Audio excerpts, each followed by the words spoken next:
Assalamualaikum and a very good day. Today we are going to look at listening. Listen for specific information, distinguishing relevant and irrelevant information in familiar contexts and unfamiliar topics.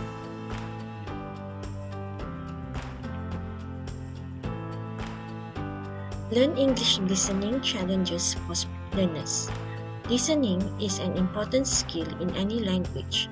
We listen for information for general understanding as well as to understand specific details. Many students find it difficult to understand the radio, television, movies, and videos because spoken English in regular everyday speech is very different from how someone would sound trying to slowly and carefully say the same information. This is also why sometimes it is easier for students to understand the news.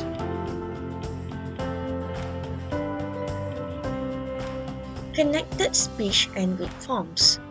When we speak in everyday English, we constantly shorten and connect our speech. This is also why learners can sound more formal when they speak English because they don't speak the same way. In English, we often link words together to make our speech flow rhythmically and flow more easily out of our mouth. We may change the sound at the end of the one word to make it easier to say the next word, or we may join the last consonant of one word to the vowel of the next word.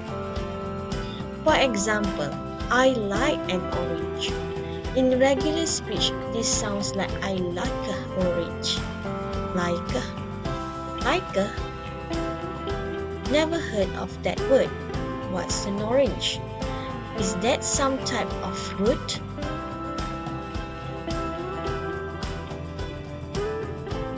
This can be very confusing to students because they never heard these words before and they're searching their brains for the vocabulary. This is also why it is best to listen to but not watch video to practice listening, so that you are only using your listening skills. We also drop or lose sound in natural speech, especially when there are many consonants together. Grilled cheese sandwich become grilled cheese sandwich. Ham and cheese becomes ham cheese. What is this sandwich become what is this sandwich? We contract and connect ham and what is in and drop the S and D sound in grill, this and sandwich. It's not as hard to train your ear as you think. Once learners actually understand that native speakers frequently contract words, drop sounds and connect speech, it is easier for them to notice it and be able to develop their listening comprehension practice.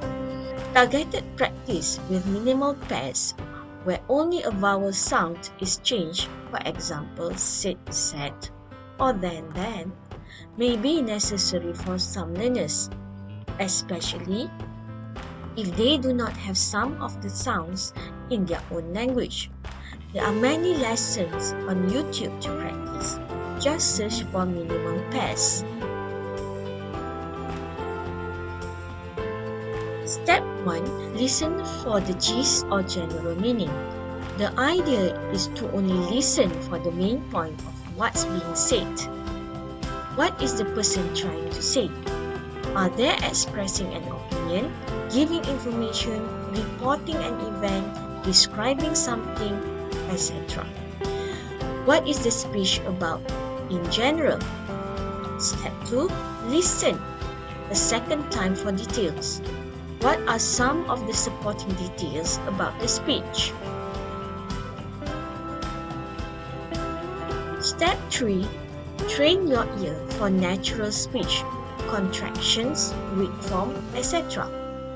You can do this in many ways.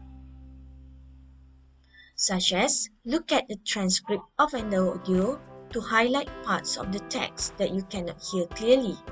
Is the speaker combining words together or dropping some of the sound?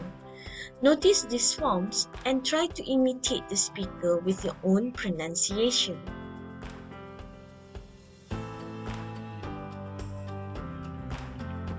Transcribe the speech. Try to write out the speech on paper. Even if you don't know the correct words, try to write what you hear.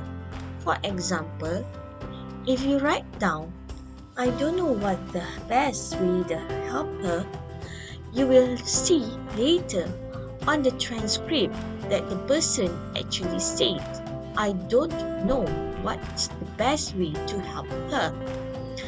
It will help you notice that you do know all those words, but that they have been shortened in a normal speech. Use gap fills. Print out the transcript before you listen to the video or audio and use some pieces of paper to cover up some of the words at random. Then, listen to the audio trying to fill in the missing words. You can also purchase books with recordings that have gap fills, but it's very easy to create your own.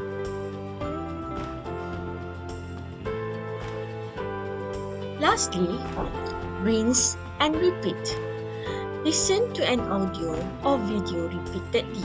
Students often listen to something once. Usually, you only get the main idea if you listen to something one time. But when you listen to something several times, you learn new words, notice speech pattern as explained above, and your brain begins to hear and understand more and more of the speech.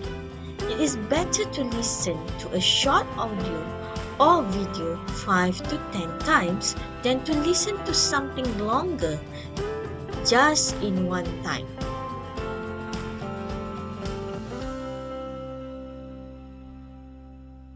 Now, let's watch a video on listen for specific information.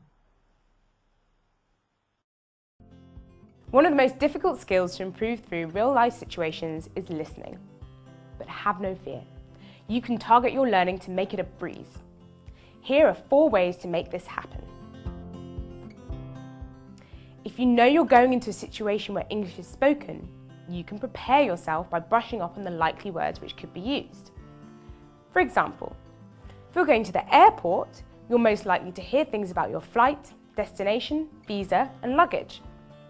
Before you go to the airport, you can review the vocabulary related to these topics. Don't forget, if you don't catch everything the first time, it's okay to ask them to repeat it for you, which is also good practice.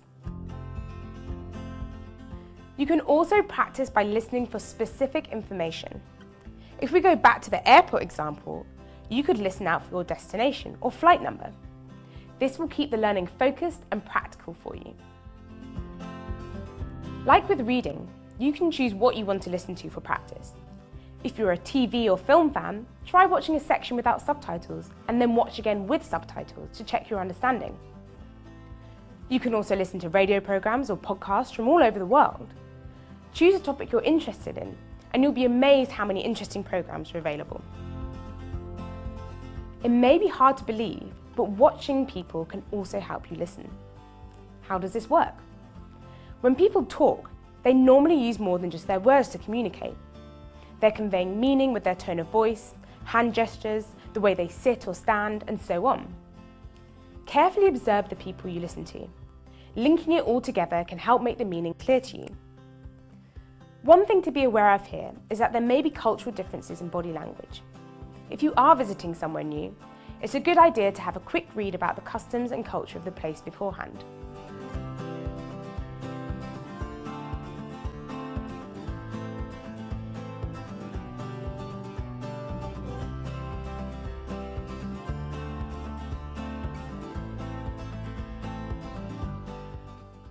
With that, I end the class.